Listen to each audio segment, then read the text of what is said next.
अस्सलाम वालेकुम स्टूडेंट्स, क्या हाल चाल है आप सबके। उम्मीद करता हूँ आप सब खैरियत से होंगे। स्टूडेंट्स, हमने अपने 9th क्लास की कंप्यूटर की बुक का फर्स्ट चैप्टर स्टार्ट किया हुआ है और आज का जो हमारा टॉपिक है वो है हमारे पास टेस्ट डेटा के हवाले से। लेकिन इसके बारे में डिस्कस करने से पहले हम अपना उस टॉपिक को गो थ्रू कर लेते हैं जो हमने कल स्टडी किया था। कल हमने एल्गोरिथम्स और फ्लो चार्ट के बारे में डिस्कस किया था। हमने देखा था कि एल्गोरिथम्स क्या होते हैं और फ्लो चार्ट्स क्या होते हैं, उनमें डिफरेंसेस क्या हैं। इसी को थोड़ा सा रिकैप हम कर लेते हैं। स्टूडेंट्स, फ्लो चार्ट हमारे पास पिक्टोरियल रिप्रेजेंटेशंस होती है। इसका मतलब है कि हम जो कुछ भी करवाना चाहते हैं अपने एक प्रॉब्लम को सॉल्व करने के लिए, हम उसके सिंबल्स के ज़रिए से रिप्रेजेंटेशन देते हैं। क्योंकि ये चीज़ें विजुअलाइज होती हैं, इसलिए चीज़ों को अंडरस्टैंड करना और उनको समझना बहुत ज़्यादा आसान हो जाता है। इसका एक फ़ायदा ये भी होता है कि हम दूसरे लोगों को बहुत आसानी से अपनी प्रॉब्लम के बारे में डिस्क्राइब कर सकते हैं, क्योंकि हर चीज़ हमारे पास विजुअलाइज होती है, सिंबल्स के फॉर्म में हम बताते हैं। मैंने आपको बताया था कि जब भी हम फ्लो चार्ट बनाते हैं हम सिंबल्स का इस्तेमाल करते हैं और उन सिंबल्स के अंदर हम फ्लो को बताने के लिए एरोज़ का इस्तेमाल करते हैं। ये एरोज़ हमारे प्रोग्राम के अंदर या हमारे फ्लो चार्ट के अंदर डायरेक्शन को शो करते हैं, जिसमें हमें पता चलता है कि हमारा फ्लो चार्ट कहाँ से स्टार्ट हो रहा है और किन स्टेप्स को फॉलो कर रहा है और कहाँ पे जाके वो ख़त्म हो रहा है। स्टूडेंट्स, इसके अलावा हमने इसके सिंबल्स के बारे में देखा था कि कौन कौन से सिंबल्स जो उनसे हम इस्तेमाल करते हैं अपने एक फ्लो चार्ट को बनाने के लिए। इसमें हमारे पास टर्मिनल सिंबल था जो कि हम एज अ स्टार्टिंग सिंबल और एंडिंग फ्लो चार्ट के लिए इस्तेमाल करते हैं। हम एरोज़ का इस्तेमाल करते थे, हम पैरेललोग्राम का इस्तेमाल करते थे इनपुट एंड आउटपुट के लिए, हम रेक्टेंगल का इस्तेमाल करते थे प्रोसेस सिंबल को डिफाइन करने के लिए और डायमंड सिंबल का इस्तेमाल करते थे हम डिसीजंस के सिंबल्स को शो करवाने के लिए। इसके साथ ही हमने एल्गोरिथम्स के बारे में भी देखा था कि एल्गोरिथम्स क्या होते हैं। ये सेट ऑफ स्टेप्स होते हैं, वो स्टेप्स जो कि हमने फ्लो चार्ट बनाने के लिए इस्तेमाल किए होते हैं। फ़र्क सिर्फ इतना आता है कि हम इन एल्गोरिथम्स को एक पेज के ऊपर नेचुरल लैंग्वेज के अंदर लिख लेते हैं। नेचुरल लैंग्वेज का मतलब है कि हम इसको या तो उर्दू में लिख लेंगे या तो हम इसको इंग्लिश में लिख लेंगे। इसका फ़ायदा ये होता है कि जो डेवलपर होता है उसको प्रोग्राम लिखना फिर काफ़ी ज़्यादा आसान हो जाता है। जब वो ये काम करता है तो हमारे लिए प्रॉब्लम को सॉल्व करना भी उस कदर आसान हो जाता है। ठीक है स्टूडेंट्स, अब हम अपना नेक्स्ट टॉपिक स्टार्ट करते हैं। लेकिन उसको स्टार्ट करने से पहले मैं आपसे यहाँ पे एक रिक्वेस्ट करना चाहता हूँ। वो रिक्वेस्ट ये है कि आप हमारे इस वीडियो को लाइक भी करें, अपने फ्रेंड्स अपने कोलीग्स को इसके बारे में बताएं भी और हमारे चैनल को सब्सक्राइब भी कर दें, ताकि आपको पता चल सके कि कौन से लेक्चर्स आपके लिए अवेलेबल हैं। स्टूडेंट्स, अब हम अपना आज का टॉपिक स्टार्ट करते हैं जो था हमारे पास टेस्ट डेटा। अब टेस्ट डेटा से क्या मुराद है। हमने जो पिछले बात की एल्गोरिथम्स की और फ्लो चार्ट की, अब हमने जब ये काम कर लिया है अब हमने इसको टेस्ट भी करना है। हमने चेक करना है क्या ये एल्गोरिथम और फ्लो चार्ट वैलिड है, क्या ये फ्लो चार्ट या एल्गोरिथम्स हमारे इस प्रॉब्लम को स्पेसिफाई करते हैं, इसको सॉल्व करते हैं कि नहीं करते। तो इस चीज़ को टेस्ट करने के लिए या देखने के लिए हम टेस्ट डेटा का इस्तेमाल करते हैं। ठीक है स्टूडेंट्स, इसको छोटी सी एग्जांपल से हम समझते हैं।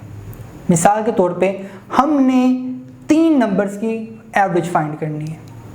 एवरेज फाइंड करने का आपको तरीका पता है कि हम तीनों नंबर्स को प्लस करेंगे और डिवाइड कर देंगे टोटल के ऊपर, जो कि हमारे पास है 3। लेकिन जब हम एल्गोरिथम इसका लिखेंगे या हम इसका फ्लो चार्ट बनाएंगे तो उसके लिए हमें कुछ डेटा भी रिक्वायर्ड होगा कि हम किन नंबर्स को प्लस करेंगे तो क्या हमारे पास आंसर आएगा। अब ये जो नंबर्स हैं इनको हमने कंप्यूटर के अंदर भी कहीं पे सेव करवाना है, तो जाहिर सी बात है वो कोई ना कोई जगह कंप्यूटर के अंदर लेंगे तो हम उसको कोई ना कोई नाम भी देंगे। लेट्स सपोज हम उसको n0 कह देते हैं, n1 और n2 कह देते हैं, जहाँ पे हम अपनी वैल्यूज़ को स्टोर करवाएंगे। अब ये वैल्यूज़ हम स्टोर करवाएंगे ये हमारे पास पॉजिटिव भी हो सकती हैं, ये हमारे पास नेगेटिव भी हो सकती हैं और ये हमारे पास डेसिमल के अंदर भी हो सकती हैं। ठीक है स्टूडेंट्स, अगर जब आप लेट्स सपोज मैं 3 नंबर देता हूँ 5, 5 एंड 5। 3 टाइम्स मैंने 5 दिया है, तो जब हम कैलकुलेट करेंगे तो मेरे पास आ जाएगा 15। 15 को डिवाइड कर दें 3 के ऊपर, तो मेरे पास एवरेज जो आएगी वो आएगी 5 की। ठीक है स्टूडेंट्स, इस तरीके से जो मैंने नंबर्स दिए हैं ये डिफरेंट हो सकते हैं। ये जो नंबर्स हैं ये हमारे पास टेस्ट डेटा है, इस चीज़ को चेक करने के लिए कि हमारे पास जो फॉर्मूला था एवरेज कैलकुलेट करने का ये ठीक काम कर रहा है कि नहीं कर रहा। और इसके लिए ऑब्वियसली हमें पता होगा कि पहले से आंसर इसका क्या आएगा। ठीक है स्टूडेंट्स, इसके बाद जो हमारे पास नेक्स्ट स्टेप आता है टेस्ट डेटा का वो है इम्पोर्टेंस। इम्पोर्टेंस क्यों है टेस्ट डेटा की और टेस्टिंग क्यों ज़रूरी होती है इस टेस्ट डेटा की। स्टूडेंट्स, जब भी हम फ्लो चार्ट्स बनाते हैं तो टेस्टिंग उसके क्रूशियल पार्ट होता है। क्रूशियल पार्ट होने का मतलब ये है इसके बगैर हमारा सिस्टम इनकम्प्लीट है। इनकम्प्लीट इस सेंस में कि जब हम एल्गोरिथम्स बनाते हैं, क्योंकि हमने वो पेज के ऊपर लिखे होते हैं तो उसमें गलती के चांसेस बहुत ज़्यादा होते हैं।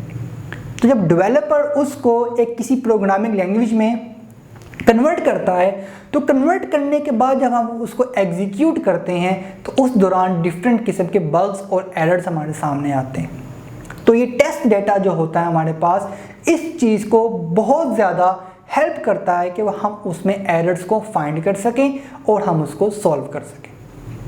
इसकी छोटी सी एग्जांपल मैं आपको देना चाहता हूँ। एग्जांपल ये है कि अगर कोई बंदा या एक पर्सन वो एक छोटा सा सॉफ्टवेयर डेवलप करता है, लेट्स सपोज एक मैनेजमेंट सिस्टम वो डेवलप करता है और वो मैनेजमेंट सिस्टम एक बैंक इस्तेमाल करना शुरू कर देता है। ठीक है, अब जब बैंक ने उस मैनेजमेंट सिस्टम को इस्तेमाल करना शुरू किया और उसमें किसी किस्म का कोई मसला आ जाता है तो सारा का सारा बर्डन उस डेवलपर के ऊपर आ जाएगा जिसने उसको चेक किया होगा या बनाया होगा। अगर तो टेस्ट डेटा के जरिए हमने उसको टेस्ट नहीं किया होगा तो बैंक को पैसों का बहुत ज़्यादा नुकसान हो सकता है। ठीक है स्टूडेंट्स, तो टेस्टिंग इस हवाले से बहुत ज़्यादा इम्पोर्टेंट होती है ताकि हम अपने एल्गोरिथम्स में से या अपने प्रोग्राम में से एरर्स को फाइंड कर सकें और उसको रिमूव कर सकें। तो स्टूडेंट्स, इसके बाद हम देखेंगे कि हमारे पास जो टेस्ट डेटा है उसकी टाइप्स कितनी तरह की होती हैं। तो स्टूडेंट्स, जैसे मैंने आपको बताया कि टेस्ट डेटा हमारे पास अपने एल्गोरिथम या फ्लो चार्ट की एफिशिएंसी को चेक करने का सबसे बेहतरीन तरीका होता है और ये क्रूशियल पार्ट है, बहुत ही इंपॉर्टेंट पार्ट होता है जब हमने अपने लिए कोई प्रोग्राम बनाना होता है। उसके लिए different type of test data जो उनसे हम इस्तेमाल करते हैं। सबसे पहला जो टेस्ट डेटा हमारे पास आता है वो है वैलिड डेटा। वैलिड डेटा का मतलब है कि हमने जो एक एल्गोरिथम बनाया है उसके अंदर हमने एक लिमिट सेट की हुई है। लिमिट सेट की है कि वो इस किस्म के डेटा को एक्सेप्ट करेगा। अगर हम उसी किस्म का डेटा उसको देते हैं वो उसको एक्सेप्ट भी कर लेता है, इसका मतलब है कि हमारे प्रोग्राम का एक फेज़ कंप्लीट हो गया है, यानी ये बिल्कुल सही काम कर रहा है। इसकी एग्जांपल इस तरह से लेते हैं कि आप सब लोग फेसबुक का इस्तेमाल करते हैं। आप जब सब फेसबुक को ओपन करते हैं वहाँ पे आप अपना यूज़र नेम और पासवर्ड ऐड करते हैं, एंटर करते हैं और उसके बाद आप उसको लॉगिन करते हैं। तो वो जो पेज है जहाँ पे यूज़र नेम और पासवर्ड दिया गया है तो वहाँ पे आपने अपना ही पासवर्ड और ईमेल डालना होता है क्योंकि वो आपका अपना है और वो वैलिड है, फेसबुक के पास उसका रिकॉर्ड है। जब आप वो इंफॉर्मेशन ऐड करते हैं और लॉगिन के बटन पे प्रेस करते हैं तो आप अपने फेसबुक के अकाउंट के अंदर लॉगिन हो जाते हैं, यानी आपका डाटा वैलिडेट हो जाता है। ठीक है, इसके बाद जो हमारे पास नेक्स्ट फेज आता है वो है इनवैलिड का। इनवैलिड का मतलब है कि आप कोई ऐसा डेटा देते हैं सिस्टम को या एल्गोरिथम को जिसके लिए वो बनाया नहीं गया है, या अगर बनाया गया है तो वो उसके हवाले से कोई ना कोई मैकेनिज़्म आपको शो करेगा, कोई ना कोई एरर आपको शो करेगा।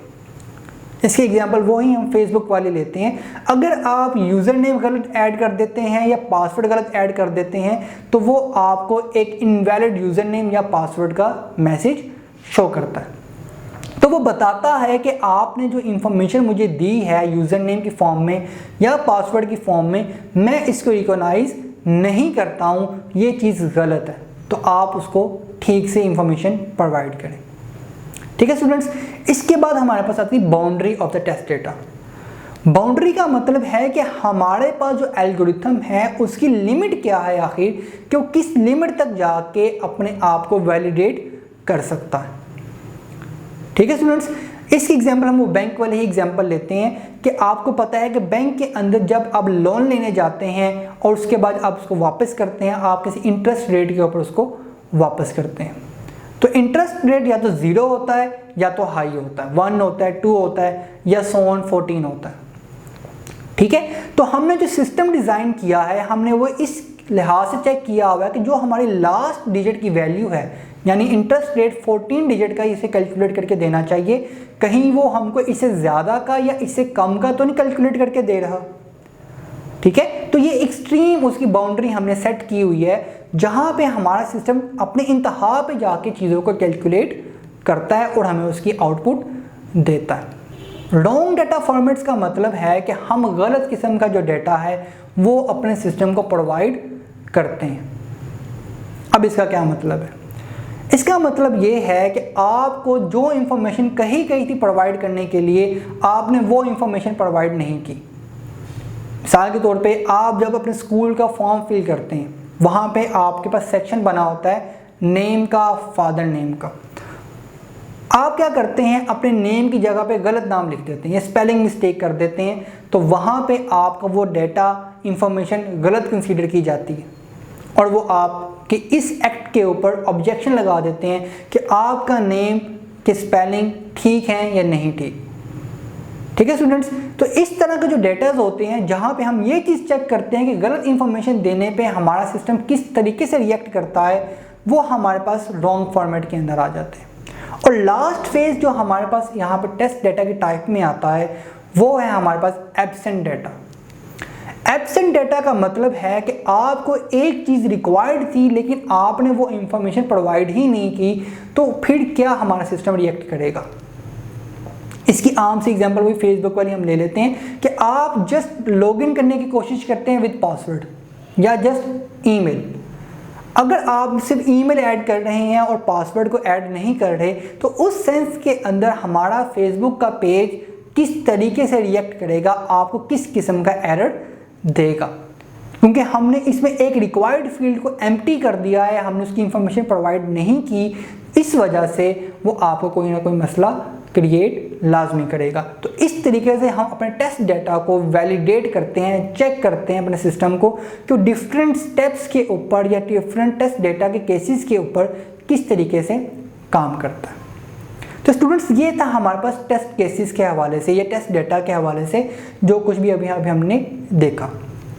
इसके बाद जो हमारे पास नेक्स्ट टॉपिक है वो है वेरिफिकेशन और वैलिडेशन। इसमें क्या मतलब है? इसका मतलब है कि जो सिस्टम हमने बनाया है क्या वो उस प्रॉब्लम को सॉल्व कर रहा है कि नहीं कर रहा, इस प्रोसेस को बोलते हैं वेरिफिकेशन।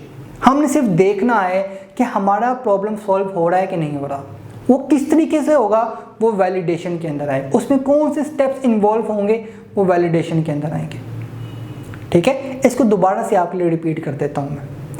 मैंने आपसे कहा कि वेरिफिकेशन का मतलब है कि हमने सिर्फ ये चीज़ चेक करनी है कि जो प्रॉब्लम स्टेटमेंट हमारे पास आई थी, हमने जो उसका सलूशन बनाया है क्या ये उसको सही से काम कर रहा है कि नहीं कर रहा।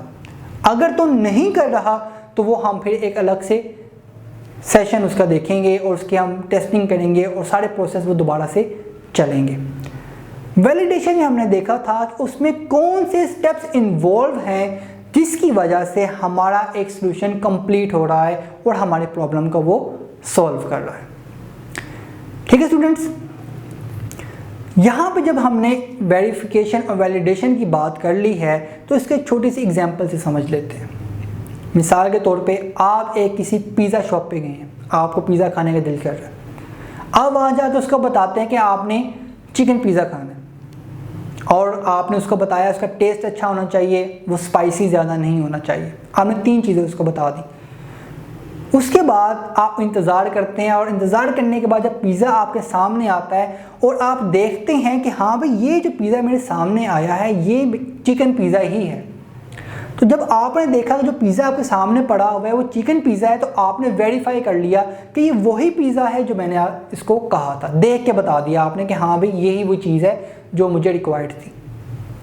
लेकिन वो स्पाइसी है कि नहीं है वो आपको खाने पे ही पता चलेगा। जब आप उसको खाएंगे, आप उसको टेस्ट करेंगे, आपको पता चल जाएगा कि हाँ भाई इसका टेस्ट अच्छा है कि नहीं अच्छा, ये स्पाइसी है या नहीं है। तो ये वैलिडेशन आ जाएगी। आप चेक करेंगे इंटरनली तौर पे उसकी फंक्शनैलिटी को, यानी कि चेक करेंगे, आप देखेंगे कि काम का सही से है कि नहीं है, जो मेरी रिक्वायरमेंट थी वो उसके अकॉर्डिंग काम कर रहा है कि नहीं कर रहा। ठीक हो गया स्टूडेंट्स। इसके बाद जो हमारे पास नेक्स्ट चीज़ आती है वो है इम्पोर्टेंस। इम्पोर्टेंस इस चीज़ की कि हमने अपने एल्गोरिथम्स में से एरर्स को फाइंड करना है, उनको करेक्ट करना है।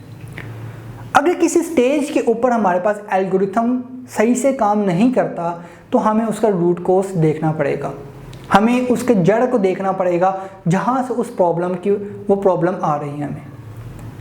ठीक है, इसके बारे में हम पहले भी डिस्कस कर चुके हैं अपने एल्गोरिथम और फ्लो चार्ट के प्रोसेस के अंदर। ठीक है स्टूडेंट्स, अब जब एल्गोरिथम्स की हमने बात की है तो यहाँ पे आपको हम छोटे से एल्गोरिथम्स के एग्जांपल से समझाते हैं। मिसाल के तौर पे आपको अपने स्कूल की वॉलीबॉल टीम के लिए लड़कों की ज़रूरत है जिनकी हाइट 144 सेंटीमीटर हो या इससे ज़्यादा हो। 143 सेंटीमीटर को आप रिजेक्ट कर रहे हैं। इसके लिए आपने छोटा सा एक प्रोग्राम लिखना है या आपने एल्गोरिथम को लिखना है। अब क्या करेंगे, आप अपने प्रोग्राम को स्टार्ट करेंगे, स्टार्ट के वर्ड के साथ। उसके बाद आप कोई इनपुट लेंगे, वैल्यूज़ लेंगे और वैल्यूज़ को किसी जगह पे स्टोर करवाएंगे। लेट्स सपोज हमने लिखा 144, 145, 146 एंड सो ऑन, कुछ 10 वैल्यूज़ हमने ले लिए। उसके बाद हमने यहाँ पे कंडीशन लगाई, चेक कर रहे हैं क्या हमारी जो हाइट है वो ग्रेटर देन 144 है कि नहीं है। ठीक है, यहाँ हमने कंडीशन लगा दी है। अब यहाँ पे एक गलती भी है, अगर आपको थोड़ा सा देखें। अब यहाँ पे ये होगा कि हमने कंडीशन में लिखा हुआ है ग्रेटर देन 144, यानी कि 144 से जिनकी हाइट ऊपर है तो वो सिर्फ वॉलीबॉल टीम के अंदर आएंगे, जबकि हमारी रिक्वायरमेंट तो ये थी कि 144 भी जिसकी रिक्वायर्ड है उसको भी टीम में शामिल कर लिया जाए। तो यहाँ पे हमारे पास एक लॉजिकल गलती हो गई है। ठीक है, अब ये लॉजिकल जो मिस्टेक हुई है ये हमें तब पता चलेगी जब हम अपने प्रोग्राम की आउटपुट को देखेंगे। हमें वैसे पता नहीं चलेगा कि हमारे एल्गोरिथम में क्या मिस्टेक आई थी। लॉजिकल मिस्टेक्स हमेशा याद रखिएगा, हमेशा उसकी आउटपुट देख के ही पता चलती है। ठीक हो गया स्टूडेंट्स। इसके बाद हम बात कर लेते हैं ट्रेस टेबल की। ये ट्रेस टेबल क्या होता है? हमारे एल्गोरिथम्स में बहुत सारी मिस्टेक्स हो सकती हैं। अब उन मिस्टेक्स को चेक कैसे किया जाएगा, तो उसके लिए हम ट्रेस टेबल का इस्तेमाल करते हैं। ये ट्रेस टेबल मल्टीपल रोज और मल्टीपल कॉलम्स के ऊपर मुश्तमिल होता है। आपके स्क्रीन के ऊपर ये विजिबल भी होगा, आपको नज़र आ रहा होगा। हम उसी एल्गोरिथम को लेकर चलते हैं इस ट्रेस टेबल के साथ जो अभी हमने पीछे इंपॉर्टेंस में देखा था। वहाँ पे हमने ये बात की थी कि हमारे पास एक लॉजिकल एरर आ रहा था। वो लॉजिकल एरर ये आ रहा था कि हमने 144 वाली हाइट के पर्सन को निगलेक्ट कर दिया था और 145 वाले पर्सन को सिलेक्ट कर लिया था, जबकि हमारी रिक्वायरमेंट ये थी कि हम 144 वाले पर्सन को भी एक्सेप्ट करें। इस ट्रेस टेबल के अंदर हम इसी एल्गोरिथम को फ्लो करते हैं, हम देखते हैं किस तरीके से वो काम कर रहा है। आपको जहाँ पे डैश लगी हुई नज़र आ रही है, इसका मतलब है यहाँ पे कोई चेंजेस नहीं है, कोई कंसर्न नहीं है। और जहाँ पे ब्लैंक स्पेसिस है, यहाँ पे भी इसका यही मतलब है कि हमें डाटा से किसी किस्म का कोई कंसर्न नहीं है। अब काउंट के कॉलम के अंदर देखें, काउंट के कॉलम में आपको डिफरेंट नंबर्स नज़र आ रहे हैं, 1, 2, 3, 4 एंड 5। ये आपको बता रहा है कि कितनी दफ़ा हमने अपनी कंडीशन को चेक किया है और उसकी बेस के ऊपर हमने चीज़ों को ऐड किया है अपने पास। ठीक है, राइट साइड पे अगर आप देखेंगे तो राइट साइड के ऊपर आपको वो हाइट सेंटीमीटर्स में जो हमने ली थी 144, 145, 146, वो आपको लिखी हुई नज़र आ रही होंगी। तो आप देखेंगे जहाँ पे काउंट 1 होगा वो उसके अगेंस्ट एक हाइट के जो सिंबल था या हाइट की जो नंबर था वो हमने ऐड किया हुआ है। वो ये बता रहा है कि 1 के ऊपर हमारे पास ये हाइट ऐड हुई थी, फिर 2 के ऊपर दूसरी हाइट ऐड हुई, 3 के ऊपर दूसरी हुई और इस तरह ये प्रोसेस चलता रहेगा जब तक हमें अपनी रिक्वायर्ड हाइट नहीं मिल जाती।